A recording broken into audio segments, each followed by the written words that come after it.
I like to say in its most simplest form, GHLA is the watchdog of the hotel industry throughout the state of Georgia and really all of hospitality and tourism because they all intertwine. As you know, Andy, as you know, Steve, it's we're here first and foremost to be the frontline advocates for any tourism related policy.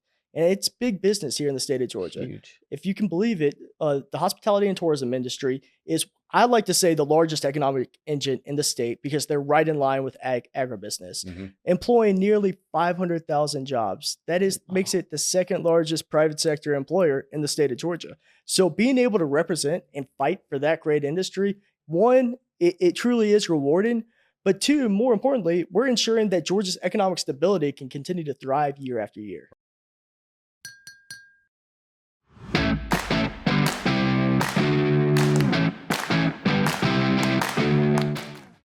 A sincere thank you to Wellstar North Fulton Medical Center for its sponsorship and for fostering a healthy community where businesses can thrive.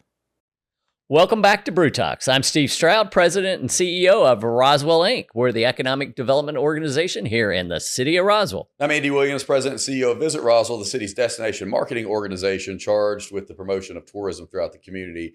And very specific to what we get to do on a daily basis is our special guest today.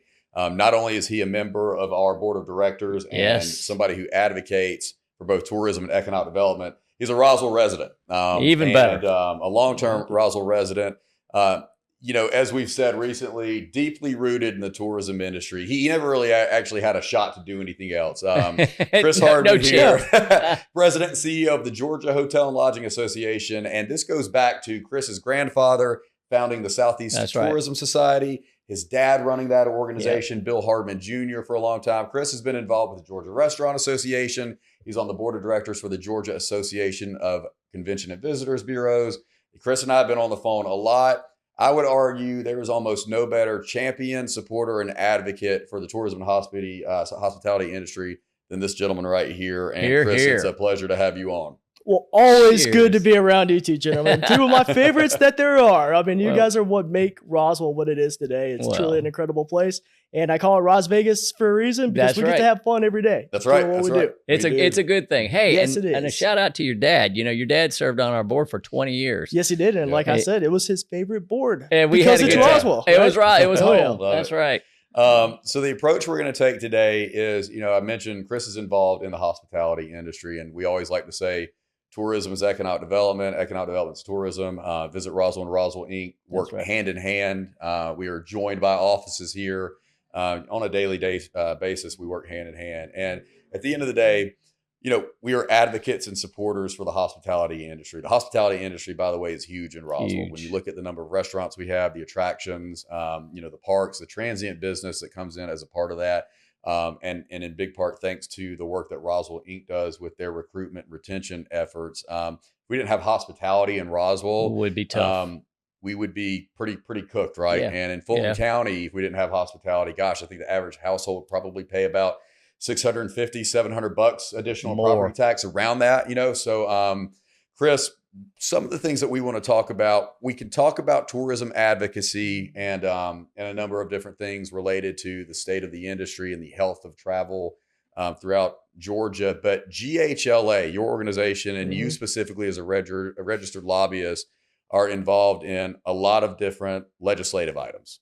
And as we like to say, moving the needle and really getting some good things done. Several that you and I have worked together on, and or at the very least that I've supported, and our peers have supported as well. And I would argue, I bet the majority of our listeners and viewers don't know that organizations like these are involved in moving these things forward. So let's actually go down the list. And first, we're going to ask you, what GHLA does and kind of the background of the organization. And then I want to get specific with what some of those legislative items that passed this past session were, and then what is on the horizon for the future. So tell us all about GHLA. So happy to, Andy. Well, again, thank you for having me. For those of you that have not heard of the Georgia Hotel and Lodging Association, I like to say in its most simplest form, GHLA is the watchdog of the hotel industry throughout the state of Georgia and really all of hospitality and tourism because they all intertwine. As you know, Andy, as you know, Steve, it's we're here first and foremost to be the frontline advocates for any tourism related policy. And it's big business here in the state of Georgia. Huge. If you can believe it, the hospitality and tourism industry is, I like to say, the largest economic engine in the state because they're right in line with agribusiness, employing nearly 500,000 jobs. That is makes it the second largest private sector employer in the state of Georgia. So being able to represent and fight for that great industry, one, it truly is rewarding. But two, more importantly, we're ensuring that Georgia's economic stability can continue to thrive year after year. Right. That's right. Yep. I love it. So, we're going to start off with one that was a hot topic item, and Governor Kemp was involved in this. Let's just get right into it and talk about tort reform. And specifically, let's talk about why that is so critical to the hotel industry and specific cases where hotels are losing money over frivolous lawsuits, for example. And all businesses, right? Really, no, it's Really. not just hotels. This is every single business. And that's why it was so important that Governor Kemp, thank you to Governor Kemp for his efforts on making tort reform a priority last year. Well, he was also able to combine a coalition of industry leaders, of businesses coming together to be able to champion this important piece of legislation forward. It was actually two parts. It was Senate Bill 68 and Senate Bill 69. Senate Bill 68 was basically the meat of what we needed for a tort reform package. That was the comprehensive list going from anchoring to bifurcation of trials to, most importantly, to our industry, which is premises liability, all the way down to Senate Bill 69, which had to do with third-party litigation financing. Why is that so important? I'll speak from a hotel perspective. Hotels get sued on a daily basis. Most of the time, it's for something that is completely outside of their control. Wow. Earlier today, I was talking to a hotelier. He had somebody that came and a gang member came onto his property, not just on his property, just in his parking lot. A gang member and beat up another gang member. Well, the person that beat up the other gang member sued that hotel. Can you imagine how much that settlement was? Yeah. Wow. Yeah. $2 million because the gang member sued the hotel. Yeah. I mean, that is what hotels were facing prior to Governor Kemp's comprehensive tort reform package. That's now insane. we're able to save money because that was putting businesses out of business. Yeah, and you gave a good example recently to the cake example. I think that was fascinating. You want to go into that a little bit? Yeah. So thankfully this year we were able to expand on some of the tort reform measures we got passed last year, right? And to be a lot more specific. In this case, it had to do with ADA website lawsuits and the abuse of ADA website lawsuits and frivolous lawsuits that were being directed towards businesses. One of the good examples that I used earlier today when we were speaking at the event that we were at earlier today, one of the interesting stories, and this has nothing to do with hotels, but there was just a cake business, right? She came and testified. She had been sued over 100 times by the same law firm. This cake business operator only brings in about $100,000 in revenue each year, has a website that is similar to a Facebook page, but was sued over 100 times because they said that her website was not ADA compliant. Can you believe that? These lawsuits were coming from out of state.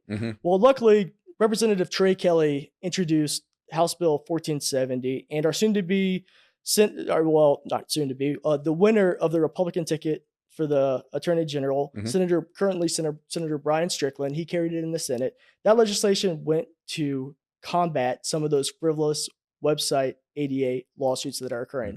For hotels, why it's so important to hotels, I can name one law firm out of Raleigh, North Carolina that has blanketed over 1,000 letters to hotels saying, hey, either settle for $10,000 or I'm going to sue you.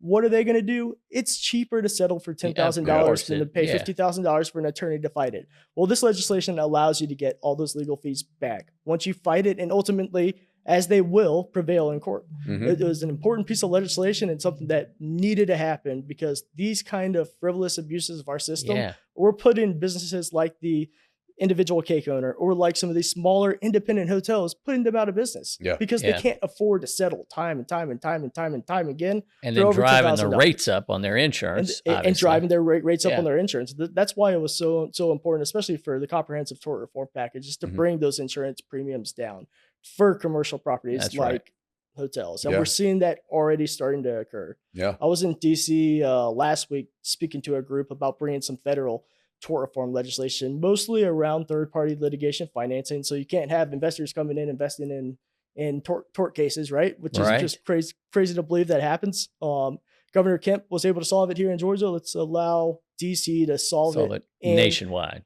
on a national level as it relates to that. And so there's some legislation you're going to hear about pretty soon coming out on third-party litigation financing. Interesting.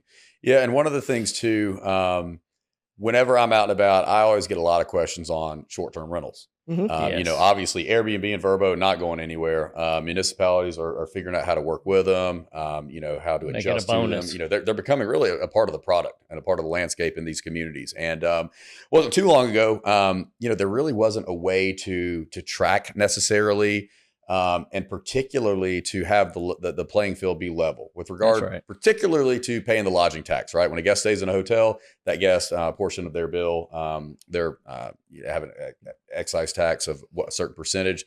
That percentage typically goes to the city's general fund. A portion of it goes for tourism promotion, the most important portion, product development, right? Mm-hmm. And so, very important. And what we had realized at this point is, as we have this influx of short-term rentals, is they're kind of getting to do what they want, and nobody's really monitoring them, and they're certainly not paying their portion of the lodging tax, which the hotels and in many cases campgrounds, inns, boutique inns, bed and breakfast are paying.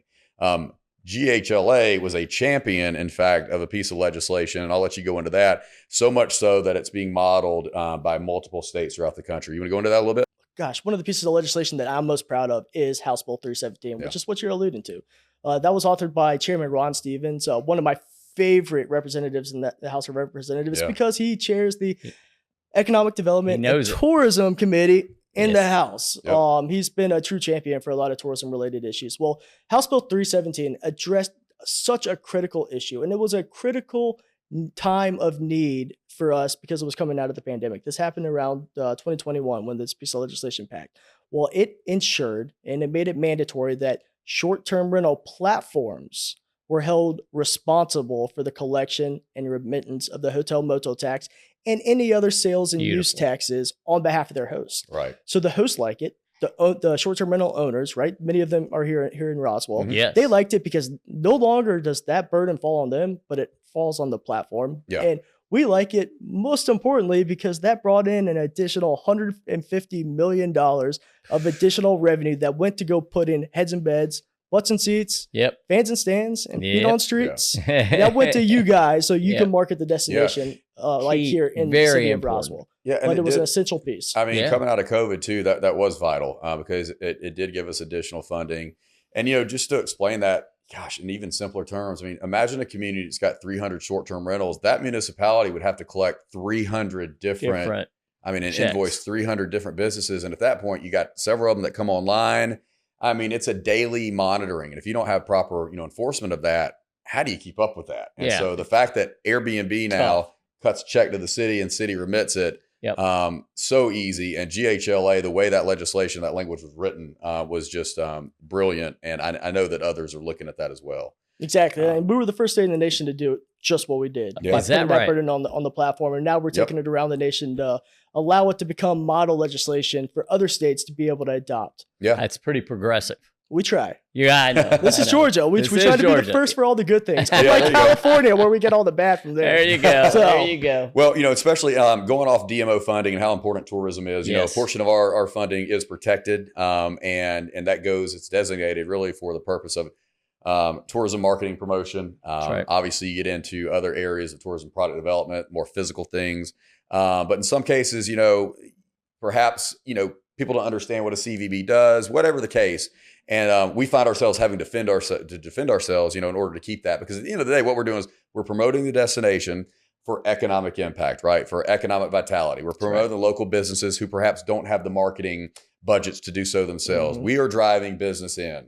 And so there's also been legislation that has further helped secure DMO funding and protect those DMOs, especially those longstanding DMOs, for perhaps going another different direction, being recreated, rethought out. Do you want to talk about that a little bit too? Because you and I specifically worked on some of that legislation. Oh yeah, we spent a lot of hours on the phone, a lot of hours in some meetings here down the street at one of the great restaurants here in Roswell, talking about how we can solve this very critical issue, especially for the city of Roswell and many other destinations across the state. That you're referring to Senate Bill 127, which is the first one that passed. The Destinations Protection Act is but I like to refer to it as the Andy Williams Protection Act, because it was essential that I protect not only my good friend, but one of the greatest advocates for the tourism industry here in Roswell. We want to make sure that the CVB stays, and the monies, those restricted portions, which are legally required to go only towards marketing the destination, that section of the law is protected. So we passed Senate Bill 127. That was authored by Senator Billy Hickman down in Brunswick. And that was the first step forward to a long process of bringing these added levels of protections. What Senate Bill 127 did is it made sure that if a local government decided to abuse the system, illegally withhold that tax, and try to get rid of that CVB, well, they would have to first go to the Hotel Motel Tax Performance Review Board for approval or rejection. It was simple, right? Wow. But we also understood that ultimately we're going to have to create a merit-based system. So Andy and I was, it's easy being a Roswell resident. I can come down the street and that's right. hear from the experts like you and Andy. And we worked on about a 10-page document of all the various merits that the Hotel Motel Tax Performance Review Boards needs to take into consideration should this issue ever arise. Right. And so this year, happy to report we got legislation passed, which I consider the Andy Williams Protection Act 2.0, the Destinations Protection Act 2.0, which provides that necessary merit-based system that takes into account whether it's tenure of the CVB, of the destination marketing organization. It takes into account future contracts that you all might have with future visitation to the city. This could be a wedding that you have already, that Ted Basco has already brought in for next year, right? Right. We want to make sure, because we know that if a local government decides, hey, we're getting rid of the Roswell CVB and we're putting this money into something that has nothing to do with tourism, we want to be sure that those weddings are still going to come back. Because if they do go about in doing that, then we know that those contracts are going to be pulled between the weddings and the CVB. Yeah, that's right. And that's just the easiest example that I have. And that was Senate Bill 430. So unanimous vote, right? A unanimous vote. People understood how important it was. I love to hear that. Vital piece. I mean, short-term rentals, vital piece. A lot of good stuff coming out of GHLA. I got a number of other things we want to hit on too. I want to talk squatters. I want to talk, workforce. And you had mentioned a specific one that really would have hurt a lot of business should this not have been prevented. And so, without going into, in-depth, crazy language, talk about squatters a little bit. Talk about, paid overtime for workers and what that could do to local business. What it really did to hotels in Anaheim. I mean, we saw that. When it happened. All right. So I'll start with the latter first. Okay. So back in, this was about 4 years ago, we became the first state in the nation to pass the Workforce Protection and Business Act. Yeah. And what that was Senate Bill 331 that was authored by Senator John Albers right here in Georgia. Oh, there you go. Right here in what Roswell. That legislation did right here in Roswell. He's a great guy. He's actually one of my good friends, but also more importantly, my neighbor. That's right. He's been a great senator and a great advocate for everything you guys do. That's right. And everything this industry does. Well, when he authored this legislation, he saw what was happening in other states, in other localities in other states. And he wanted to be sure that we had the ability to preempt local governments from regulating or limiting employee hours and workplace output. I'll give you an example, because that's the easiest way when you say don't go through all the language, because it's confusing. Yeah. Just to give you an example, and we were talking about Anaheim. They passed a local ordinance that stated that a housekeeper could only clean 2,000 square feet in a day. And for every hour after they've cleaned 2,000 square feet, they have to be paid double. What? If it happened again, they had to be paid triple. Can you believe that? No. It takes a housekeeper less than an hour to clean 2,000 square feet. Right. It was mind-boggling that they could even come up with an idea that strong. Yeah. Well, that put hotels out of business immediately, because you went from $30 an hour to $90 an hour overnight. You can't afford to run a hotel with that kind of a labor cost. Well, that's just one of the many examples there had. Same thing with servers, right? Yep. You can't tell a server you can only bus 4 tables. After that, you have to be paid double. Servers don't like that too, because then they're like, hey, I want to be able to go and work that table so I can get tips from this group of customers. So Senator Albers saw that and he said, I want to go and get this passed. He got it passed immediately. So now that we became the first state in the nation to pass any type of legislation similar to that. That legislation became adopted by ALEC as model legislation, and we're taking it to other states so that they can adopt similar legislation to what we did here in Georgia. Tennessee is a good example. We just took it to Tennessee, helped them get that passed in Tennessee. There you go. So, that's great. Oh, yeah. Well, and going back to squatters too, because, this is fascinating, and this goes also beyond hotels. It's hard for me to fathom the fact that somebody can go into a hotel and just decide not to check out. And that takes a very long time potentially to get them out as a non-paying customer. What does that look like? Well, that's going to be our priority for 2027. Yeah. We introduced legislation this year to get the conversation started. That was House Bill 661. That was, again, Senator John Albers was a champion in the Senate for that legislation. He actually introduced Senate Bill 183 for this issue specifically. Well, what we've seen over the past 5 years is individuals taking advantage and abusing a legal loophole in the system. Mm-hmm. They'll check into a hotel, and after one night's stay, they'll quit paying because they will claim tenancy status. Right. And the second they do that, well, law enforcement will refuse to remove them from the property for trespassing, and they can live there until they see their day in eviction court. It becomes a civil matter. Whoa. So what's happened is you've got individuals abusing the system and living in hotels for 12 to 18 months for free. And these are not just, these are not families in need. These are not people that just, they're down on their luck. They are systematic abusers of the system that know exactly what they're doing, because the second that their date in court comes up, they'll go to the next hotel and do the same thing. Yeah, right. So it's something that we have to address. It's happening in every aspect of the hotel industry. I've got an example of a 5-star hotel that has somebody that's been living there for 6 months. Whoa. Rung up a $52,000 tab and only paid for one night. Yep. Can you imagine? Not even. So we need to address this issue. And again, it's not just hotels. Yeah, right. We were talking to a good friend of ours, and he's a real estate agent here in Roswell. I'm not going to mention his name, but I will say he would like me to say that you better call Bob. Yeah. Right? I can't wait for him to see that. He'll love it. Look, he'll love it. Can you imagine if he has an open house? Oh, yeah. He invites somebody in. Because he invited somebody in, he's allowing somebody on the property to take possession of the property. He invites somebody to an open house, and they decide, hey, he invited me in. This is now my house. I'm claiming tenancy status. And at an open house, can you imagine if he wouldn't be able to remove them because now he has to go through the eviction process? Which will take 12 to 18 months. And can you imagine the owners of the house, what they're dealing with? Have a new visitor. Same thing if somebody comes and tries to squat into your office here at Visit Roswell. I mean, this person that just knocked on the door, what if she came and sat where I'm sitting right now and say, hey, this is my home place of residence. So it's insane. I'm claiming tenancy status. I mean, I can't fathom it, but and when I remember hearing about this, I just remember thinking to myself, like, surely that's not how it goes down. Yep. And it is. It is. I mean, it's that simple. That's what they do. It is. It's insane to me. I mean, there's pockets of the state of Georgia where it's just worse. Yeah. For example, there's a city well known for hosting a very large golf tournament, one of my favorite golf tournaments of the year here in the state of Georgia. It happens around the second week of April. Well, that city, every hotelier in that city a few years ago received a letter in the mail saying that after one night stay, we're going to start looking at hotel guests as tenants of a landlord. After one night stay, no matter who they were, they're just going to look at them. That's changed since then. We were able to get there on a local level and really educate them on the actual law in which it exists. I mean, they are trespassers.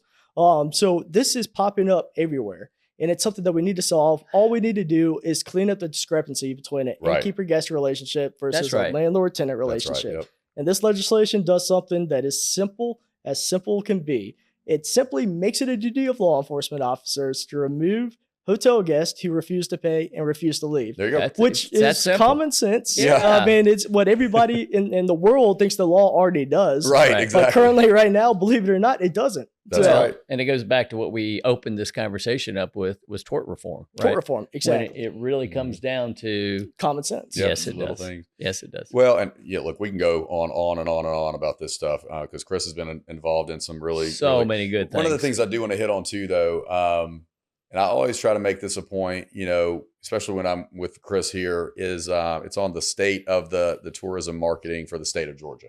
Explore Georgia, that's our state DMO. They are responsible for both domestic and international tourism attraction into the state of Georgia. And then, obviously once those folks get into Georgia, it's our job as the local DMO to market them to capture some of that business as well. Would you believe that in the southeastern states, Georgia is the last in funding? The very last in funding. And it's interesting to me when you think of our mountains, when you think of, everything that we have in Atlanta, when you think of our coast, when you think of the heartland, the product that we have here is incredible, and we're getting our tails kicked by Mississippi and by Alabama and by South Carolina.